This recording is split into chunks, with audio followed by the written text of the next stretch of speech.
I think there might be interest in this topic, so let's take that together. There are other issues, so yeah, go ahead. This is on the situation in Israel. Yeah. Sir, Meghna from DD News. Any figure on how many Indian nationals have registered to be evacuated, and how many flights are we planning initially? Okay, and flights. Okay. Yeah, please go ahead. Hi sir, I'm Siddhant from CNN News 18. So Foreign Ministry of Israel has confirmed that they have reached understanding with some countries where those countries are sending reservists in a flight to Israel, and Israel will send their citizens back. Is this the same understanding they have with India? Could you repeat understanding with India between the Foreign Ministry of Israel? No, Israel and India, sir, because okay. other European countries are sending their people back in the same flight, and then that flight is taking their citizens. It's like a barter that they. Yes. I'm sorry. Can you repeat your question? What exactly is barters and all? Very worried. Yeah. Reservists, Israeli reservists. Israel is going back. Yeah, yeah. Got it. So are we also sending some reservists back in this flight? Okay, fair enough. Yeah, please go ahead. Sir Sandeep from news 18 India. Sir मेरा सवाल है कि air force को भी आप लोगों ने stand by पे रखा है, अगर जरूरत पड़ी तो क्या एयरफोर्स का भी इस्तेमाल किया जाएगा इस इवैक्यूएशन के लिए? ओके, और कौन था? या मानुष? This is Manas from PTI. I just want to know, in fact, how India sees the overall situation that has arisen out of the conflict between Israel and Hamas, and our position on Palestinian cause. So, what do you have to say on that in the context of the current situation? Sorry, your question is on the Palestinian position, right? Yeah, as well as overall situation, sir. That's a very broad question. Okay, yeah, go ahead. I'll come to you. Sir, Ayush Agarwal from ANI. So there were reports of an Indian caregiver from Kerala who was injured during the attack by Hamas. Are we in touch with her family and any Indian casualty that we know of? Before I come to, yeah, please go ahead. Sorry, I missed you. Sir, Rishikesh from PTI. Is India supporting Israel in war against Hamas? Especially there are reports of massive civilian casualties in Gaza. And sorry, didn't get your question. Could you repeat it? Is India supporting Israel on war against by what? Hamas? By doing what? Moral or like generally, you mean? And, you mean what is our stand? Yes. Okay. And did PM Modi convey to Israeli PM that this is not an era war? Okay. Yeshi, what? Yeshi Seli from the New Indian Express. Is there any evacuation program for Indians stuck in Palestine as well, or this is only for Israel? Okay, fair enough. I saw one more hand. Yes, ma'am. No, microphone, please. Milan from India today. Just want to understand India's stance now, considering the recent events. Will India also go ahead and look at, changing its stance, or maybe trying to suggest, as other nations are suggesting, that Hamas is a terrorist organization? Okay. And anybody else left that I have missed out? Yeah. One more additional, okay, please. I know it's an important topic. Sir, Meghna from DD News. We know that security has been increased outside the Embassy of Israel in New Delhi and also other Jewish establishments. Are there any security concerns that the Israel Embassy has conveyed to us? Okay. Pia? Hi, Pia with the print. Just a simple question. How many Indians in the first batch? Which batch? The first batch of Indians being evacuated. On the flight. Flight, okay. Yeah, your hand is not visible. Yeah. Please, right. Please stand up if you Yeah. This is Devi Rupa from the Wire. I'm just appending to the earlier questions from Manas and others. Other countries, for example, UAE, Jordan, Egypt, and Japan, they've all called for maximum restraint on. They've not named which party, but they've asked all sides to exercise maximum restraint. Is that also something that we would like to add to it? Add our voice to it. Add to what, sir? Add our voice to the call of restraint in the region. Okay, I think I've taken almost all the. You have something? Okay, please go ahead. So the Palestinian envoy to India yesterday in an interview said that he would ask India to intervene and will de-escalate the whole issue. What's India's position on that? He has told, us or just the media? Okay. And for the record, if you could tell your name and so I'll help. Sorry, this is Rishabh from Times Now, sir. Okay. Okay, I'll try to answer many of these questions. No, I think second thoughts, let's keep it for a little later. I think there are a lot of similar questions. Look, I think on this, you've seen the statements or the comments by Prime Minister. I think that's been very clear on them. But let me try to answer some of the specific queries that you had. Let me first look at Operation Ajay. Look, as I said, the flight is expected to, the ferry flight is expected to reach today later in the evening, and then hopefully they'll pick up passengers and come back tomorrow morning.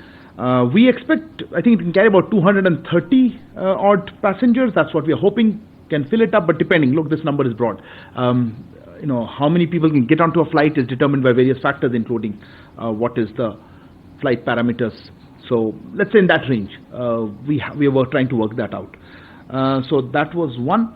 Do we have, आपने पूछा था संदीप जी कि हमारे वायुसेना के अगर जी हमारे पास सारे ऑप्शंस हैं, जो ज़रूरत पड़ेगा हम वो यूज़ करेंगे. अभी के लिए चार्टर फ्लाइट गई हैं, पर जैसे हमने कहा, हमने पुराने कुछ ऐसे स्थितियों में हमारे वायुसेना का भी असिस्टेंस लिया है. तो अभी के लिए हम अभी चार्टर फ्लाइट देख रहे हैं, पर ये मैं रूल आउट नहीं करूँगा. There was a query, Siddhant, about people being taken on this side. Look, that I think you would ask the Israeli embassy. We have chartered a flight for bringing people back. So how it happens, talk to the charter organization and the embassy. I think the best to answer your query on that one. There's no barter. Then there was a query of how many Indians wahan pe. I think Meghna, you asked that question. How many Indians? Look, this is a dynamic situation. It's evolving. There are a lot of people. In fact, I would request Indians in Israel, if you haven't registered with the embassy, please do register with the embassy. But we are taking it based on the number of flights. So today's flights, we have the numbers that are there, and we will have more flights depending on the demand for them. So at this point, we are trying to address it as per the demands. As regards security concerns, look, this is a topic and I will not be in a position to discuss. You have to ask the agencies. We will, of course, as part of our obligations on the Vienna Convention, provide all necessary security to host countries that have their embassies or diplomatic missions here. But what measures and etc. is best left to the judgment of experts in that field. I don't want to comment on it. I think you had a query, Siddhant, right in the beginning about weapons of support. I'm not aware of any such request or anything that we are doing at all. Our focus right now is to make sure that those Indians who are in Israel are able to come out of Israel, those who want to.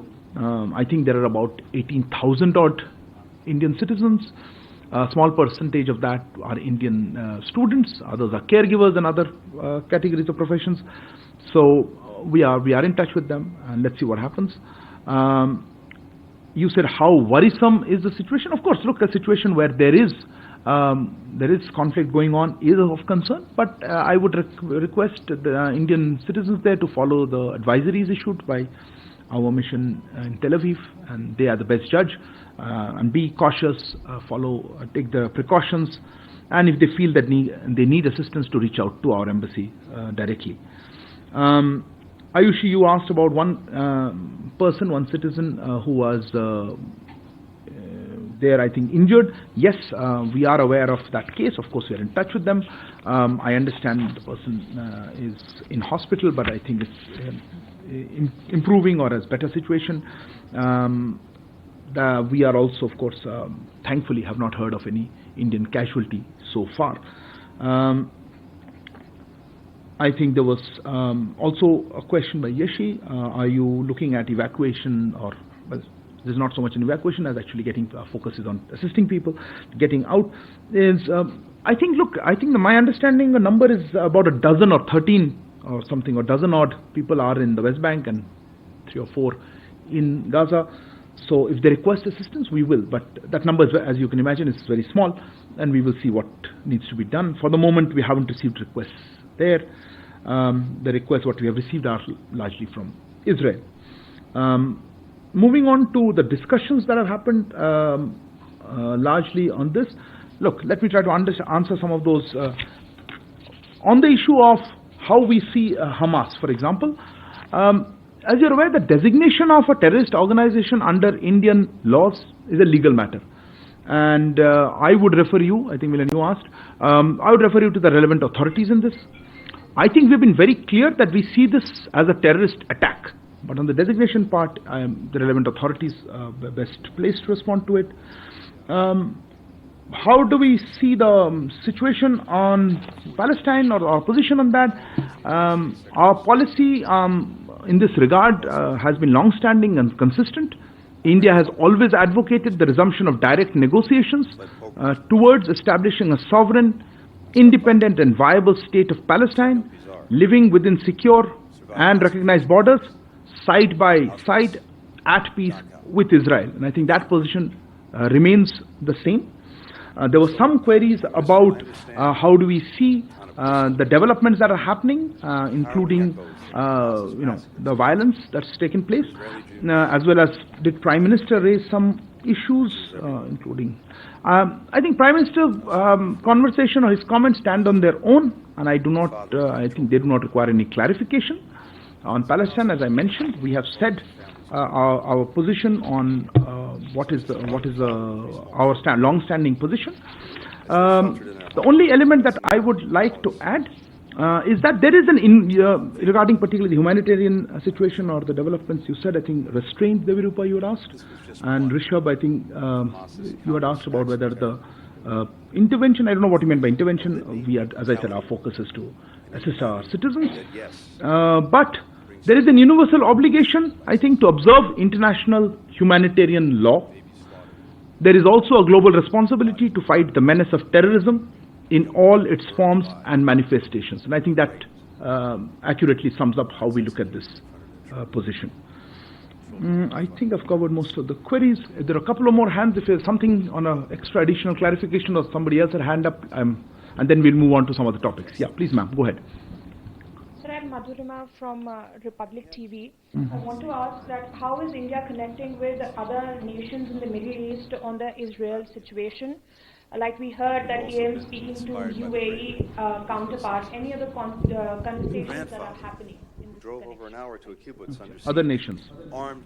Okay. तो इस वक्त आप देख रहे हैं ये press conference जो है वो भारत के विदेश मंत्रालय की, खासतौर से सवाल जो पूछे जा रहे हैं वो इजराइल और पैलेस्तीन के बीच में जो लड़ाई है, फिलिस्तीन के बीच में गाजा पट्टी पर जो लड़ाई जंग चल रही है हमास के लड़ाकों और इजराइल के बीच में, उस पर पूछे गए। भारत की पोजीशन बताते हुए इस वक्त विदेश मंत्रालय के प्रवक्ता साफ कहते हुए कि हमने इसको एक बड़ा टेरर अटैक माना है और भारत पूरी तरीके से इस वक्त इजराइल का साथ दे रहा है। साथ ही साथ उन्होंने ये भी कहा कि फिलिस्तीन को लेकर भारत की पोजीशन हमेशा ही बहुत क्लियर रही है कि बातचीत के जरिए फिलिस्तीन को एक आजाद देश के रूप में जो समाधान है वो निकलना चाहिए। तो इस वक्त जानकारी देते हुए विदेश मंत्रालय के प्रवक्ता कि किस तरीके से वहां से हमारे लोगों को वापस निकालने का कार्यक्रम शुरू हुआ है और भारत की इस पर क्या पोजीशन है।